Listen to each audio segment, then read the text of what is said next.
ঢাকার বাইরে ফুটবল মানে মাঠে দর্শক সমর্থকদের উপচে পড়া ভিড়। ব্যতিক্রম ছিল না এবার কুষ্টিয়াতেও। জেলা পরিষদ গোল্ড কাপ ফুটবল টুর্নামেন্টের ফাইনালে প্যাভিলিয়ন থেকে গ্যালারিতে ছিল না তিল ধারণের ঠাঁই। উপচে পড়া দর্শকদের আনন্দ দিতে মাঠেও ছিল সমান উত্তেজনা।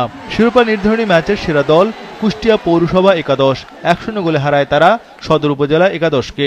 অনেক ভালো অনুভূতি লাগতেছে, মানে হাজার হাজার দর্শক, চারপাশ খালি দর্শক দেখলেও ভালো লাগে। আমরা সব সময় চাই যে এরকম আয়োজন প্রতিবার হোক।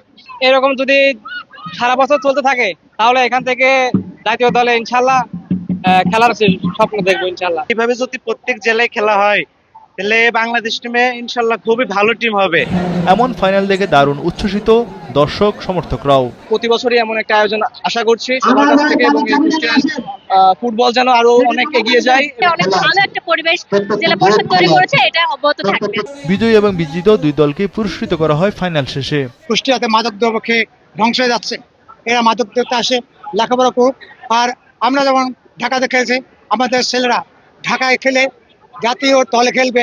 আপনারা জানেন মাননীয় প্রধানমন্ত্রী গত 2রা মে নতুন করে শুরু করেছেন, এবং এই নতুন করের আলোকে বছরব্যাপী যাতে অনুষ্ঠান হয়, মানে খেলাধুলা হয়, সেই বিষয়ে হচ্ছে যে উনি ব্যবস্থা নিয়েছেন, এবং সেটির আলোকে আগামী 9 আগস্ট সারা বাংলাদেশে আপনার মাননীয় প্রধানমন্ত্রীর গোল্ড কাপ ফুটবল আয়োজন হবে।